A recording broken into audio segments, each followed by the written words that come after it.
Today we're going to talk about how to dice an onion and also a little bit about knife safety. We're starting with a cutting board that has a non-stick grip mat underneath or a wet towel so it keeps the cutting board from moving.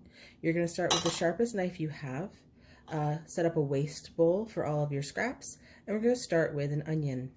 We're going to cut the onion in half because we're going to take off that outside peel. And we're going to use what's called a tunnel grip. So you're going to make a C with your hand and hold the onion in there.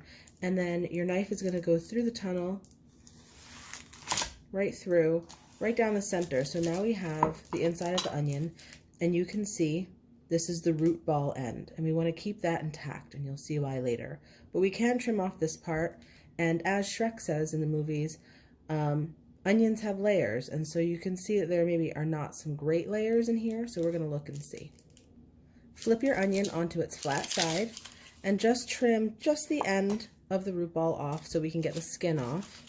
And then we're going to take this side, the stem end, and trim that off. And we're going to trim it down to the first good layer. If you get an onion that looks a little bit soggy on the outside or withered, just peel down to the first good layer. Sometimes it ends up you need to peel quite far down. So this one, you can always use all that scrap for stock, okay? So now we have a little bit of onion here. So you can see all the layers in the onion, and you can see that the root ball is holding them all intact. So to dice the onion, we're going to use a claw grip. We're going to make sure that our thumb is tucked back. We don't want our thumb up here, because that's going to fall under the knife blade. We're going to make sure we're holding it like we have a tennis ball in our hand underneath, okay? Thumb is going behind the onion, fingers go on top, and this knuckle of your finger is going to be the guide for your knife. So there's striations in an onion that you can see going from the root to the tip, and that's how you're going to know, those are your guidelines, which way to slice your onion to start dicing it. Okay, so we're going to slice along, and you'll see I'm going almost to the root ball, but not all the way. All right, so now we have even lines. If you want a very small dice, you make these lines much smaller. If you want a big rough dice, you make these cuts much wider apart. So now we're going to turn our onion about 90 degrees. We're going to use that same technique, holding our onion, and we're going to work the opposite way of the lines, and this is what's going to give you your dice. Okay, and that's all the waste we have there. And now you have diced onions. I'll do it one more time with the second onion. All right, here's our second half of the onion. We're going to look for those lines going up and down. Then we're going to cut straight through using that claw grip to keep our fingers safe. And then we turn it 90 degrees and just slice right across. Oop.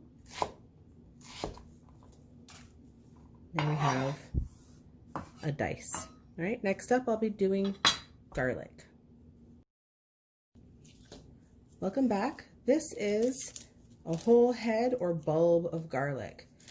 When you break it apart, it'll look like this on the inside. It might not always be purple.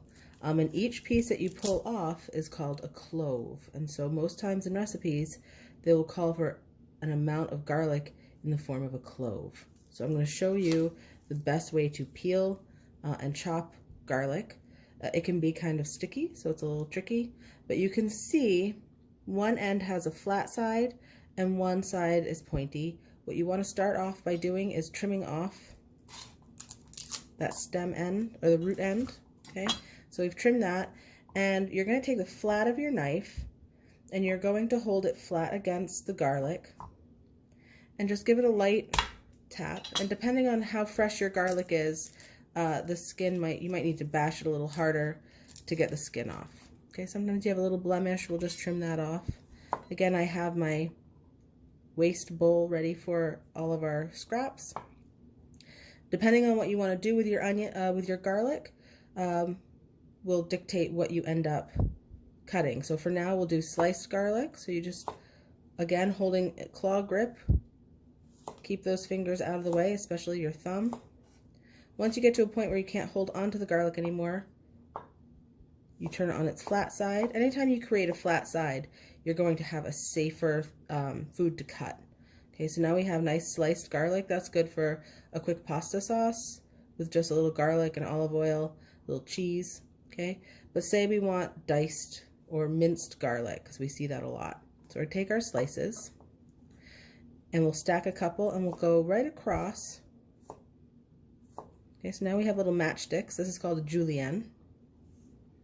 And then we're just gonna run our knife over our little stack of matchsticks. I'm keeping the point of the knife down. The reason I do that is because garlic can be very sticky, okay? And it'll stick to the knife if you start picking it up. So I just run my knife across with the tip on the cutting board. So there we have, this is a larger mince, and then if you want to make it finer, you put the tip of the knife on the cutting board, heel of your hand, fingers up away, and you just bring your knife in an arc across your garlic, okay? And this will make much finer mince. Some chefs will take salt and sprinkle it across their garlic to get it almost like a paste. And that looks a little bit like this. So you sprinkle a little garlic, a little salt on your garlic, and then with the edge of your knife, you just mash it. And what's happening here is that the salt is abrasive, so it's crushing the garlic and it's also extracting some of the juices. You could use this garlic now, once it gets even more pasty, for garlic bread. And yes, the tip of my knife broke off, and it's my favorite knife, so I'm gonna keep using it. All right, so this you could use for garlic bread, mix it into some soft butter with a little parsley, put it on your Italian bread, and you make a really nice garlic bread. All right, so there we have some sliced garlic, we had minced garlic, and now we have almost a garlic paste. We're going to talk about how to cut up a bell pepper. Bell peppers are sweet, not spicy, and depending on the color on the outside, it determines their sweetness. Typically, red, yellow, and orange peppers are sweeter than green peppers, but they all start green. So this is a green pepper that was trying to be a red pepper, I think. So what I like to do to avoid all the seeds going everywhere is I stand my pepper on its head, so the stem end is upside down, and using my sharp knife, I cut about halfway down, and then once I get to about halfway, I'm just turning it on its side to illustrate. You can see my knife isn't all the way through. I pull the knife back almost all the way out, and then you just slice down the side, because inside the pepper is a root ball. Okay, so I'm going to open up that cut there, put the knife in, and just slide it down. So now you can see that the pepper is cut almost all the way through to the stem. What I then do is I pry it open. You can see one side is free of seeds, the other side has the whole seed ball. So I go in with my thumb over my waste bowl and I pull all the seeds out. And I take some of this more spongy membranes out. They taste just like peppers, but it doesn't make it as pretty when you cut it, so I take that out.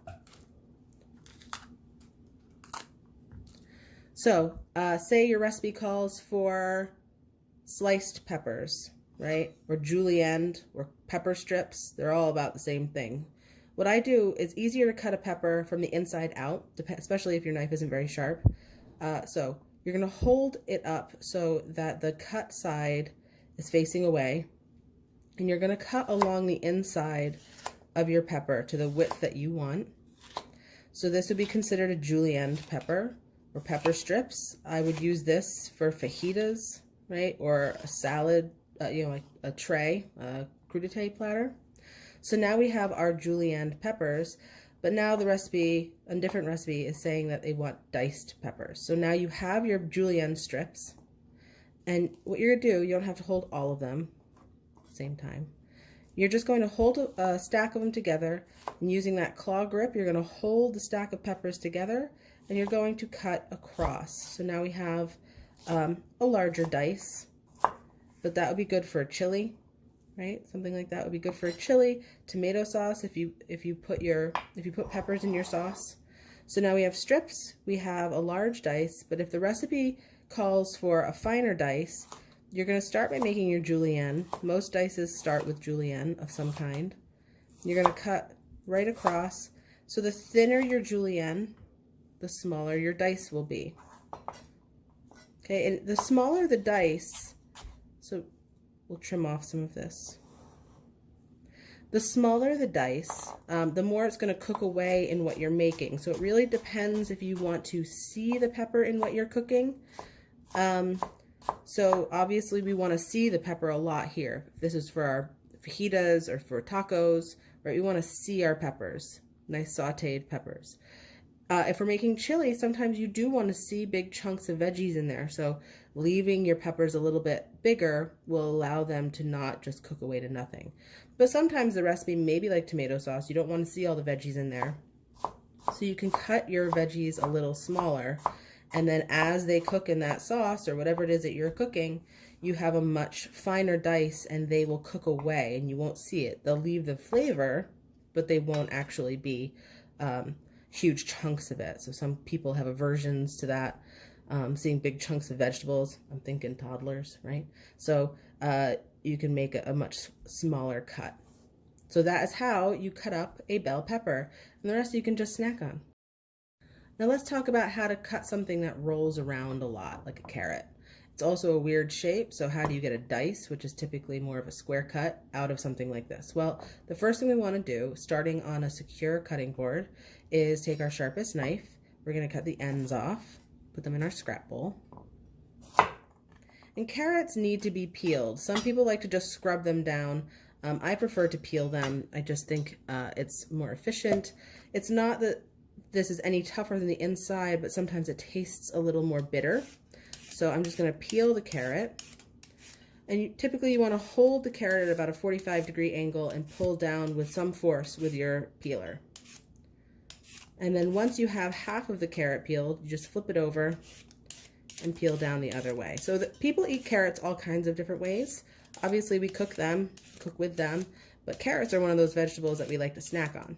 So there's a couple ways you can cut carrots that for snacking and for cooking.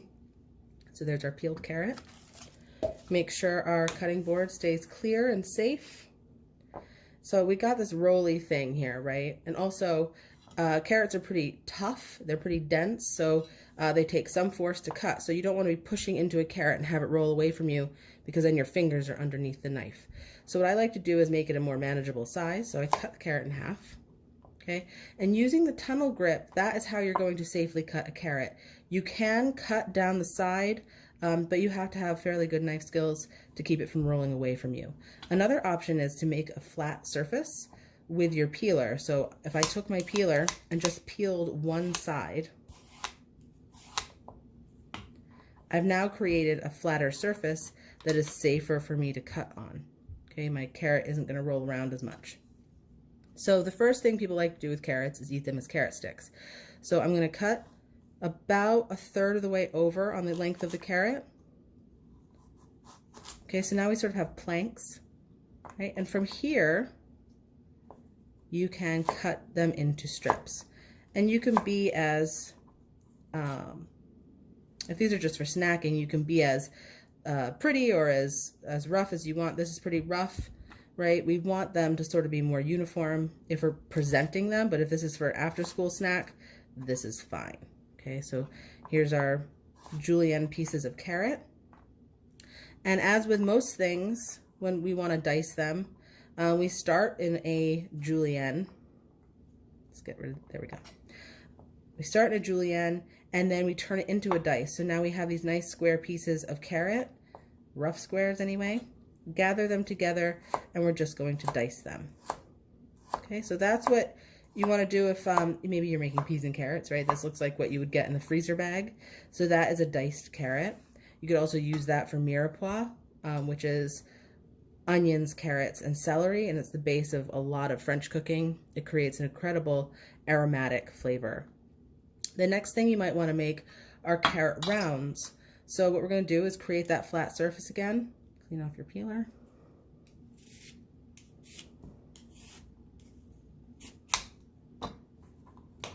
I find peeling away a little bit is easier than trying to run your knife down the side of a carrot and create a flat side. So this is much easier and there's a little less waste. So if you want to cut your carrot in just traditional rounds, you're just going to slice to the thickness that you want. All right, and there's our carrot rounds. That's good for dipping too. And if you want to get a little fancier, cut this side off here. You can make long carrots. I like doing this when I'm baking them or when I'm steaming them. You get these oblong circles. Also good for dipping. They're like chips. And that is how all the different ways you can cut a carrot. There's lots of other ways, but that is the most traditional cut. Today we're going to talk about how to cut celery. So celery comes in a big head like this. You have a head of celery. That's normally how it's sold. You can buy pieces that have already been washed and trimmed for you, but it's typically cheaper and it'll keep longer in its whole form like this. And to use celery, you have to break off what's called a stalk. And you can see here that it's kind of dirty. It's just the nature of the way it grows. So when you're using celery, you need to make sure that you wash all of the stalks that you're going to use. So I've already washed this piece of celery. And what we're going to do is take our sharp knife, clean it off, trim off any funky ends, right? I'll trim off this end. And depending on what you're using your celery for will determine how you decide to cut it. So say you're making a crudité platter and you want to, so like a nice fresh vegetable platter, and you want just strips. You're going to hold your celery up, okay? So it's almost like a C on the counter, on the cutting board. And then using the tip of your knife, you just cut straight down. Now, celery has all those little fibers in it that will sometimes pull your knife in different directions. So that's why I like to use the tip of the knife. I feel like I have a little bit more control. So now we have some matchsticks or julienne of celery that you can put on a crudité platter. Sometimes the recipe calls for diced celery, and that's a weird shape to dice, right? So what I do is I start with my julienne. I'm going to cut this in half so I can show you the other thing in a minute. Okay, we'll start with our julienne. I'm going to cut it a little smaller. Remember, anytime you're cutting vegetables to cook, it really depends on what you want the end result to be. The smaller you cut a vegetable, the more it will disappear visually into the food. You'll still taste it, but it really depends on what you're going for. So if you're cooking something and you want the celery to sort of disappear and you don't want to see a lot of it, you're going to cut a pretty fine julienne. You're going to gather it all together. Using that claw grip, you're going to hold them, knuckles forward, and you're going to cut little pieces of celery. So this is great if you're sauteing, especially if you're doing something French-based. This is part of mirepoix, which is onions, onions, celery, and carrots. Okay, so you could cook this down with onions and carrots, and it creates a beautiful aromatic combination for a base of almost any soup. And then if you want to just chop celery, if the recipe doesn't really specify, you just cut it in half and give yourself a rough chop. I would also say that this, if you make tuna salad with celery, is a nice size. Okay, so that is how you deal with celery. It's an awkward shape. Hey everybody, today we're going to talk about how to peel an apple quickly, especially for an apple pie. So we're going to start with a sharp knife, an apple, and a peeler. I also have a waste bowl for all our scraps. Holding the apple in your less dominant hand and holding the peeler in front of you with your thumb free, you're going to peel around the bottom and the top of the apple, like that. And then what you want to do is, using your thumb as leverage, you're going to pull the peel down. Go all the way around the apple. And what we're going to do after this is we're going to cut the sides off the apple. We're not going to use the apple corer. Sometimes cores aren't straight in apples. So sometimes you can core it and still end up with some core in the middle. So what we're going to still have to trim it then. So we get rid of all our scraps. And now you're going to take your sharp knife. You're going to hold your apple in the claw grip. So you are holding it on most sides, almost like a tennis ball. And then you're going to eyeball where the core is, and you're going to cut straight down along its side. So now we have the face of the apple off. We have a flat surface now. So flip your apple over onto that so it doesn't roll around on you. And you're going to repeat that all the way around. Okay, this is a quick restaurant hack for how to peel and cut an apple really fast with minimal waste. Okay, so there's not a lot of core left. And then when you're cutting apples for a pie, I typically do slices. Okay, but you can easily do this for a snack as well if you don't like the peel. And then your apples will be ready for your apple pie or snack with some peanut butter. There you go, guys. Peeled cored apples.